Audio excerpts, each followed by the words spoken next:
Story 1. The Cold Path of Skagit County.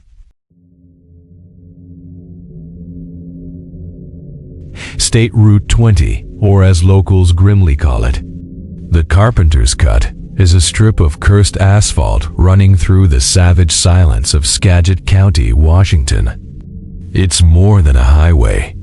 It's a fragile border between civilization and untamed wilderness, where the Cascade Mountains loom like cold stone gods. In November 2024, the weather had turned sour.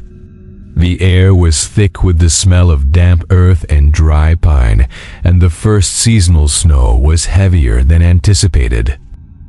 Jake Riley, a 45-year-old man, was an old-school long-haul trucker, one who would rather fix a breakdown himself than call for a tow. His face was deeply lined by the elements, his steel blue eyes holding the chronic fatigue of a man who lives on caffeine and never-ending dashed lines. Tonight, he was battling his classic Kenworth W900, nicknamed the Iron Horse. The rig, laden with 40 tons of heavy-cut timber, the harvested soul of the Taili. Wenatchee forest groaned and swayed alarmingly. On the tight curve's dot, it was 2:17 a.m. The night in Skagit wasn't merely ordinary darkness. It was a physical entity, so dense it seemed touchable. Jake's headlights only carved 2 weak beams into the endless inky abyss. He'd been driving for nearly 20 hours, and the onset of sleep deprivation had begun to manifest as fleeting hallucinations. Once, he swore he saw a tall figure standing right in the road, but when he blinked, it was only a broken pine tree trunk. He knew he had to stop immediately. His sanctuary was the old Skagit State Way Station, a derelict monument abandoned since the 70s. It was nestled deep within the dense forest, over 50 miles from the nearest town of New Hallam, right at the confluence with the Wenatchee National Forest. This spot was perfect. No one dared to come near. The isolation provided an inverted sense of safety. Jake swung the heavy rig off the highway, his tires crunching on the cold gravel. He parked his colossal Kenworth in a shaded corner and cut the engine. The roar of the diesel instantly ceased, and the only sounds left were the ticking of cooling metal and the mountain wind whistling past the cabin. A silence descended, an unnatural silence. It was too much, too heavy. He opened his thermos, taking a long, hot sip of black coffee. The bitter taste and warmth of the liquid failed to soothe the chill that was beginning to rise within him. What made this night different was the light. A single high-mast lamp, long neglected, was somehow still functioning. It emitted a sickly faint green hue, like the light from an old military emergency beacon. This ghastly glow was just enough to cover his truck and a small section of the cracked concrete lot. Beyond the perimeter of that light, the forest was an enormous block of ink, an impenetrable wall. Jake always had a strange feeling here, as if he were on a brightly lit stage, but he was the only actor. "They can see me, but I can't see them," he muttered to himself. A phrase he had repeated so many times it had become a mantra. Tonight, the mantra sounded hollow and terrifying. He pulled out his phone, checking his messages. Sarah, his wife, had sent a photo of Lily drawing a crude picture of a tree friend she claimed to see in the yard. Jake smiled. That fleeting warmth was the last thing anchoring him to reality. He looked up, his gaze sweeping the forest edge. Just a momentary lapse dot the shadow. It wasn't just darkness. It had a form. Tall, thin, moving with a gliding motion, not walking, not running. It cut across the edge of the green light with impossible speed and silence. Jake tried to rationalize, maybe a cougar or a moose. But it was too tall, too slender, and it didn't act like an animal. It acted like a displacement. He snatched the CB radio. His hand trembled so violently, he struggled to find the right button. Anyone on Channel 19, this is Iron Horse, is anybody out here?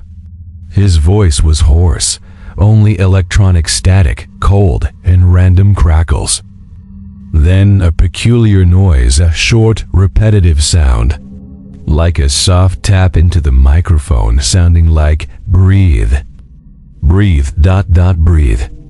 Jake immediately turned it off. When he turned back, they were there.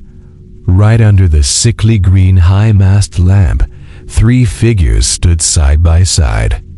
They were taller than any men Jake had ever seen, perhaps 7 feet or more. Their shapes resembled gaunt lumberjacks in long coats, yet they stood utterly still. Not a muscle twitched. They were like secondary lampposts or statues carved from charcoal and bone. Jake couldn't discern faces. They were just black voids in the shadows. But it was that very absolute stillness that screamed horror. They weren't looking at him, but somehow Jake knew they saw him, saw through him. And then the 4th figure emerged from behind the Kenworth. He wasn't standing still. He was moving. It was a dance. Slow, twirling, contorting. He moved his knees and ankles at unnatural, almost impossible angles. His elbows and wrists swayed loosely, as if the bones had long been broken, but were held together by some invisible sinew. He spun around, his back to Jake, but in the ghostly green light, Jake could see that he was the tallest of them, nearly reaching the base of the lamppost.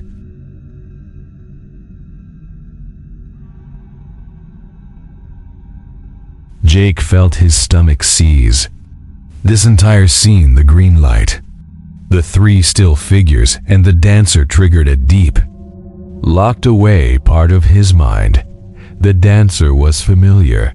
7 years ago, a close friend of Jake's, a trucker named Eddie, had a horrific accident on this cold curve just miles from the way station. Eddie's truck had flipped, and Eddie was thrown clear of the cab. When Jake arrived, it was already too late. But the last image he had of Eddie was of his broken body, impossibly contorted on the snow. Eddie, a jovial man, had a distinctive, slightly goofy dance he did whenever he was happy. Now, the dancer under the lamppost was reenacting Eddie's dance, but with a deadly twist. He wasn't dancing joy. He was dancing the breaking, the agony, and the revulsion of death. Jake was wide awake, not a sleep-deprived illusion. This was pure, physical horror, given shape and rhythm. All he wanted was to escape. Without thinking, he tossed the half-empty coffee mug onto the dash, starting the Kenworth. The roar of the diesel thundered through the woods, shattering the brutal silence. The noise was jarring, aggressive, but it was the sound of life, of machinery, contrasting with the spectral stillness outside. Jake didn't bother with his seatbelt. He slammed the gear shift, reversed hard, wheels spinning on the gravel, and then launched onto State Route 20. He mashed the accelerator, ignoring the timbers slamming against each other behind him. Everything was pure instinct. As the heavy Kenworth tore into the first bend, he risked a glance into the passenger side mirror. The green light had receded slightly, but he saw it clearly. His 53-foot trailer was not stable. It was swaying violently, not from momentum, but as if a colossal, Symmetrical force was gripping the axles and shaking them hard. The timber chains shrieked in protest. Panicked, Jake gripped the steering wheel, fighting to keep the truck from rolling over. He looked back at the lamppost. The four figures still stood there. The three motionless ones were now facing the road, the black voids of their faces seemingly tracking him, and the dancer. He had stopped dancing. He stood straight taller. He was no longer facing away. In that horrifying moment, Jake saw it clearly. His face wasn't Eddie's face. The face. It had no eyes, no nose, no mouth. It was just a stretched, pallid, oddly wrinkled sheet of skin with a wide gash running from ear to ear, like a tattered, eternal smile. And then he raised his arm. Not a casual wave. His arm stretched unnaturally, extending beyond his coat. His elbow joint bending backward, and his long, skinny, dark fingers wiggled slowly, as if to say, "You won't get far." Jake's truck shuddered terribly, and the violent swaying abruptly stopped. As if a child had simply released a toy, it was tired of. Jake never stopped in Skagit County again. He changed his route. But sometimes on cold, late nights, when he turned on his CB radio, he still heard it, the static, the crackles, and then the repetitive sound of breathe, breathe, breathe, And he knew the ones who stood under the green light, the ones who borrowed Eddie's dance, were still waiting. Story 2. Pursuit in the Louisiana Swamp. The summer of 2023 in Louisiana was a smothering, humid haze, yet nothing could dampen the spirit of David Shaw and Maria Rodriguez, two final-year environmental science students from Tulane University. They had spent the last 6 weeks submerged in the oppressive heat of the Atchafalaya National Wildlife Refuge, a colossal labyrinth of ancient cypress forests, blackwater bayous, and enigmatic swamps. Their work involved collecting data on flood impacts on the alligator population and water quality. "I feel like my hair is starting to grow Spanish moss, David," Maria lamented, pushing her grimy safety glasses onto her forehead. David, a tall, wheat-haired young man whose hair was perpetually disheveled, smiled through the heat. "Just one more night, Maria. One night without the sound of the pH meter and the smell of muck. Just the sky."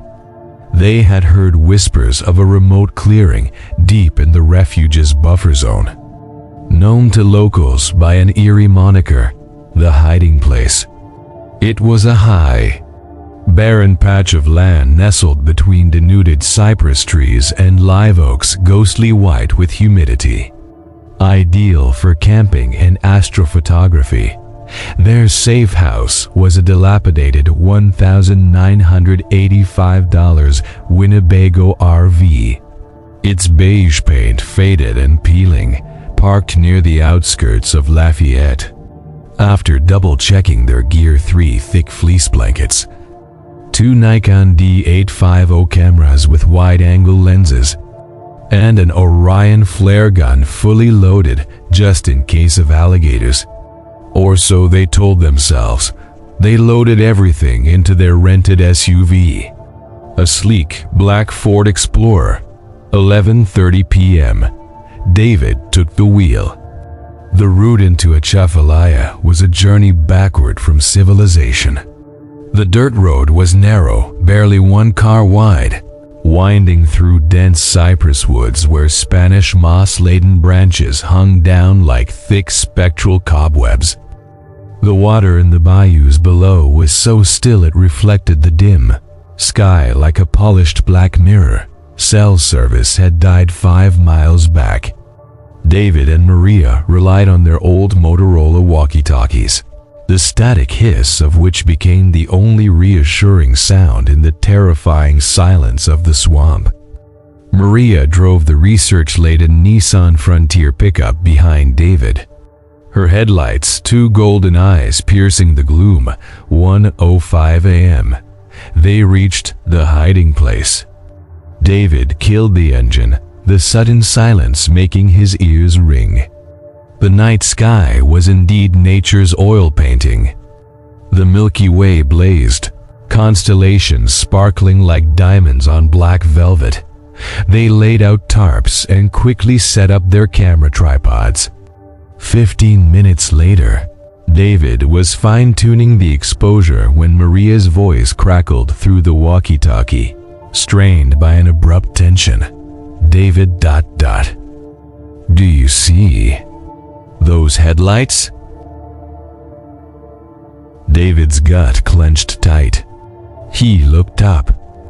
Here, dozens of miles from civilization, in the middle of the night, in a wild refuge, no one just passes by.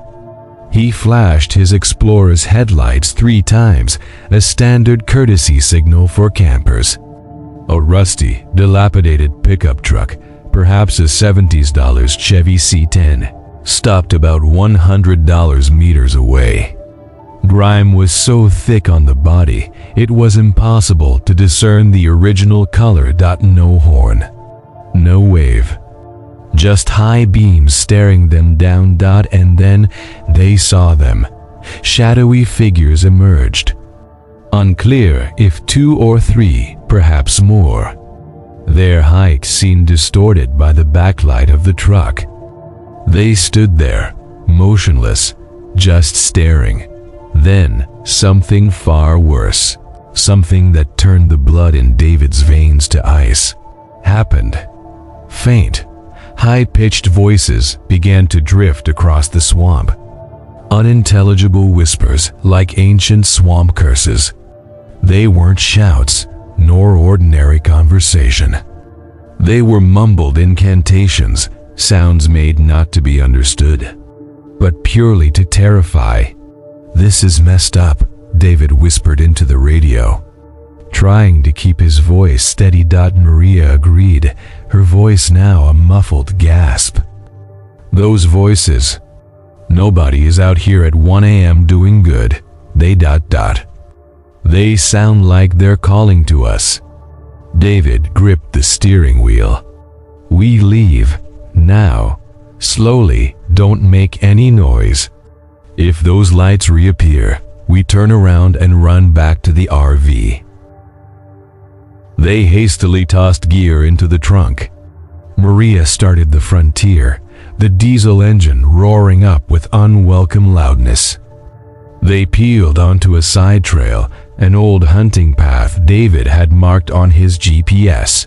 Driving for about a mile, everything was quiet. The silence was so dense it was almost palpable. They were about to spread out the blankets, the camera ready for a long exposure shot, when Maria's voice returned.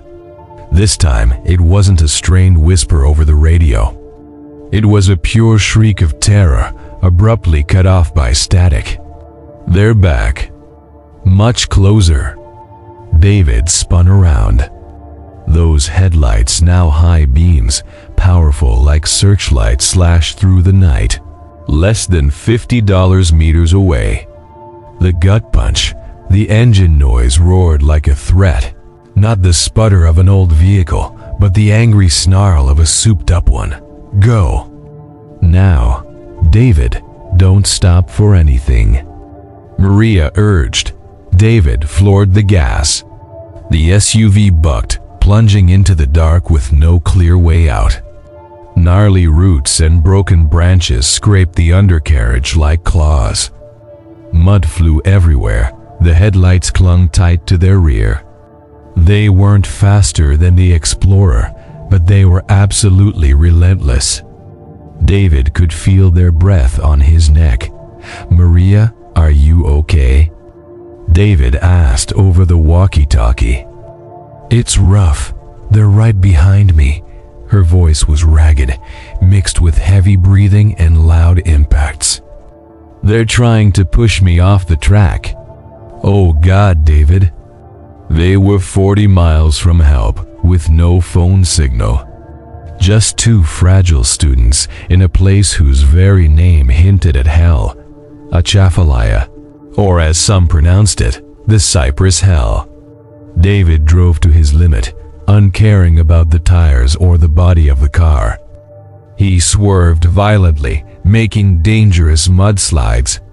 As they took a hard turn, the truck's headlights vanished.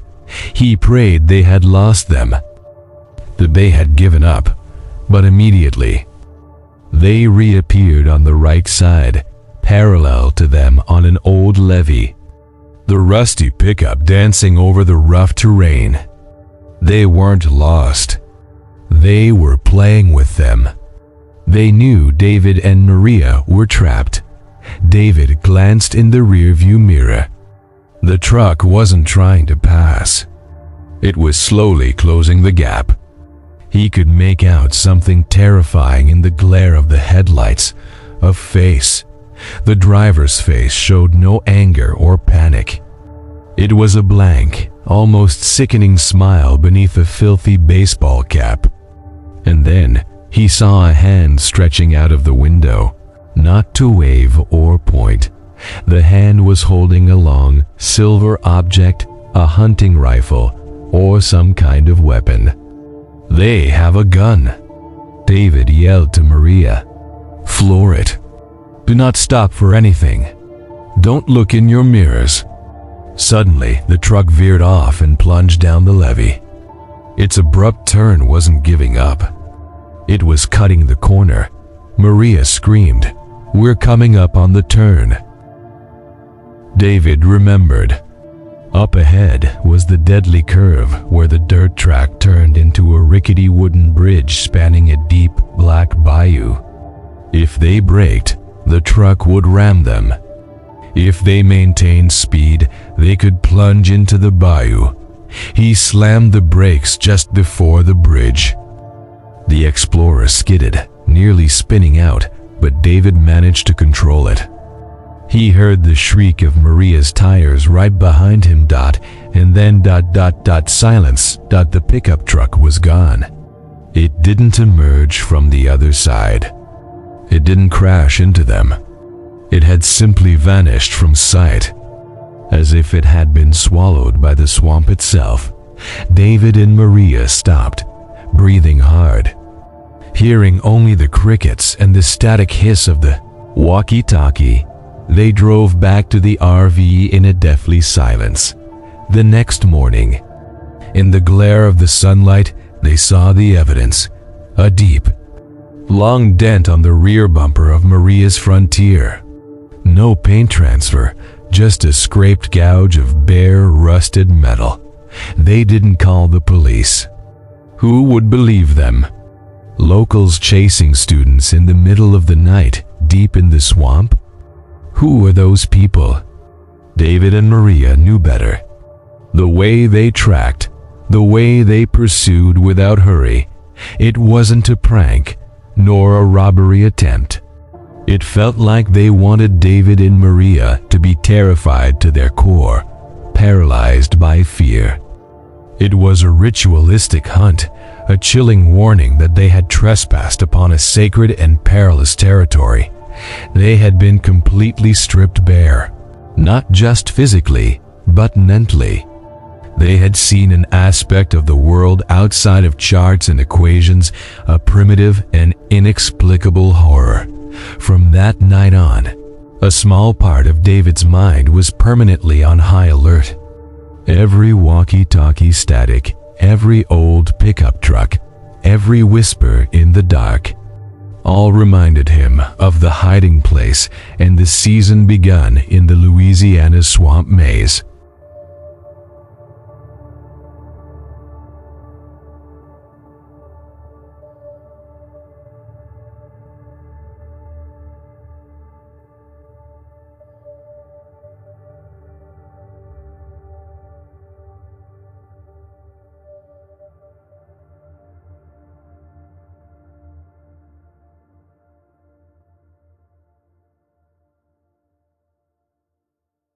Story 3.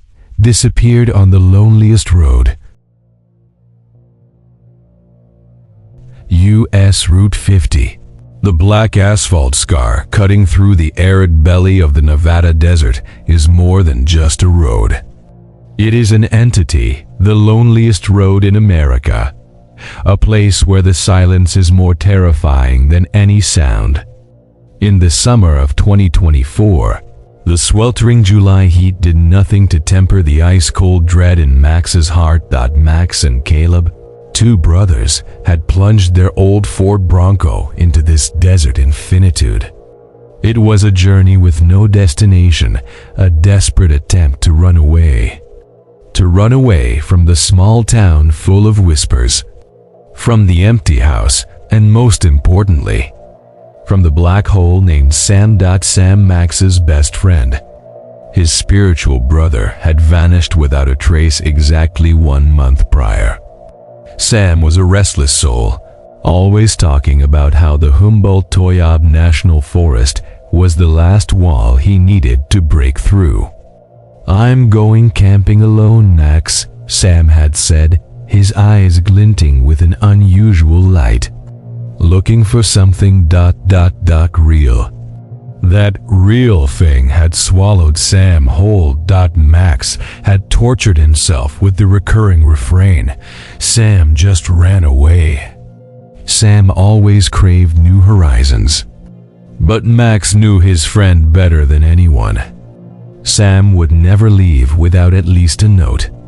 Deep down, Max felt a terrifying misalignment, as if a crucial book had been ripped from the shelf. Sunset in Nevada is not a pretty sight. It's a massive bruise, fading from fiery orange-red to an ominous charcoal purple. They stopped at Hickson Summit, a dilapidated, old gas station, the only beacon of light for hundreds of miles. The smell of old gasoline mixed with dry dust and something chilly. Max couldn't sit still. He needed to move, to discharge the mounting anger and grief. He walked around the dark parking lot. As he rounded the back of the damp restroom facility, the street lamp flickered on. And then he saw it, parked neatly in the darkest corner, as if intentionally merging with the night, was a pickup truck. Max's heart slammed against his ribs, an intense electric shock. He knew that truck. Sam's beat-up old Chevrolet Silverado. The army green paint, the distinctive dent on the front fender that Sam had gotten trying to avoid a deer. Even the rusty tow hitch. It couldn't be. Max approached, his footsteps echoing on the gravel. Maybe Sam had come back. Maybe he was just crazy and wanted to mess with Max. He was almost reaching out to the car. Window. Whoosh. The truck's headlights flared on. No engine sound, no click. Just two cold, intensely white beams shining straight into Max's face, like two angry eyes. Max instantly recoiled, feeling like an icy hand was squeezing his lungs. He spun around, almost tripping. He ran, scrambling into the Bronco. "Go! Drive now!" Max yelled, his voice strained. Caleb looked at him, stunned. "What is it?" "Max, what did you see?" "The truck. Sam's truck. I saw it over there." And it turned its own lights on. Caleb sped away, but he just shook his head. "It was probably a similar truck, Max, or someone was in it. You're hallucinating from lack of sleep." But Max knew. It wasn't a hallucination. It was a warning, or worse, a horrifying invitation. All night, the truck and its cold headlights haunted his every thought. They continued their drive west. But the feeling of being watched never left Max. Every shadow in the desert, every rolling hill seemed to conceal a staring eye. In the evenings, Max's nightmares grew vivid. he saw himself standing on an abandoned, rickety old way station, a place he couldn't remember ever seeing. On the scale platform, a tall, gaunt man was dancing. Not a joyful dance, but a mechanical, jerky routine, almost a seizure. His face was obscured by the shadows, but Max could sense the sickening grin hidden beneath. Then the man stopped, pointed at Sam's truck, and laughed. A soundless but chillingly cold laugh. Max woke up, drenched in sweat. He had seen that face somewhere, he was certain. Near the end of July, they stopped at a rundown motel outside Fallon. Max was feeling broken.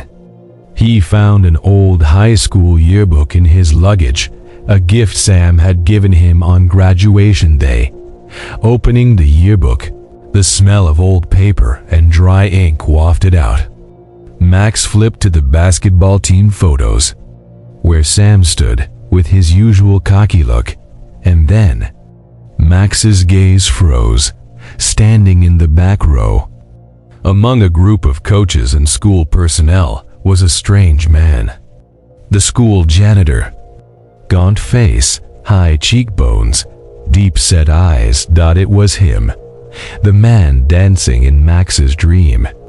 Max had seen this face in town, lurking around neighborhoods silently, but had never paid him any mind.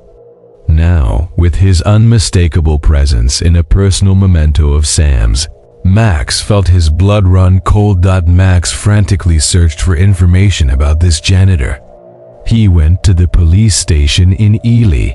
They ran a background check, searching the database. "We can't find anything on this person, Max," the officer said, his voice laced with doubt. "It's like a ghost. No name, no social security record."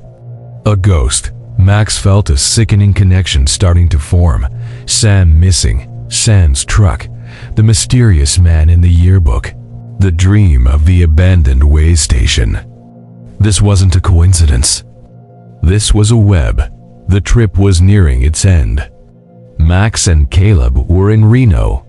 Early in the morning, Max stopped at a small bakery called the Dusty Loaf. He ordered coffee, still groggy, and sat by the window.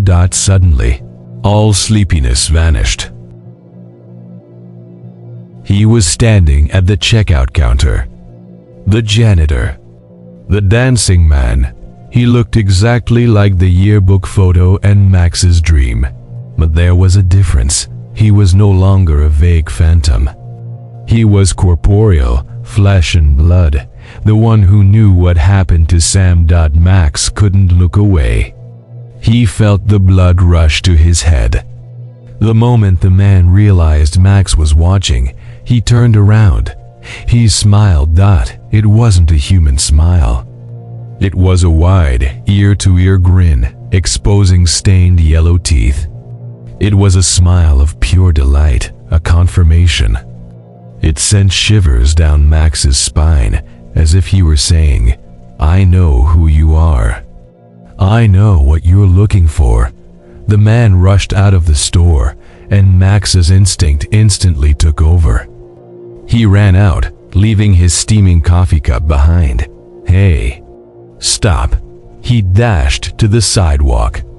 A car was already waiting, a filthy black sedan. He opened the rear door and leaped inside.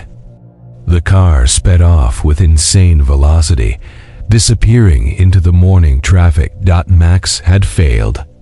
He stood on the curb, gasping for breath, feeling like all his efforts had dissolved into thin air. But then, one detail cut through the fog of disappointment and fear. The license plate. It was Sam's truck, but painted a different color. Max was certain. The old Silverado had been repainted a glossy black, intended to obscure its distinctive look, and the license plate. Max felt his stomach clench. A wave of horrific nausea welling up. That was the license plate Sam had proudly chosen. The number 4, the letters Sam, his name, and 027, his mother's birthday. A unique, unmistakable combination. This was the truck Max had seen at Hickson Summit a month ago. They had painted it. They had deliberately erased all traces. And Max had convinced himself it was just a similar vehicle. Max collapsed, his knees hitting the hot pavement. He never saw the man or the truck again. He had been there, so close to the truth, and he had let it slip away. The mysterious, no-record janitor. Sam's truck, disguised. Now, it was all clear. Sam didn't just run away. Sam was taken, and his truck was used to cover up the crime. The man's smile was the final mockery. Today, Sam's story is just a memory, a sharp thorn in Max's heart. He lives with the question, where is Sam? And the persistent self-reproach, you were there, Max. You failed. Highway 50 is not the loneliest road. It is the quietest road, swallowing the innocent and concealing the phantoms. And on those endless miles, Sam's truck, with the license plate 4SAM027, is likely still running, carrying its terrifying secrets. Rest in peace, Sam, and may your soul be freed from the torment of those who did this. And that's the end of the story. Thank you all for watching and listening. Have a good night and see you again in the next horror story video on Mr. Zhu's channel.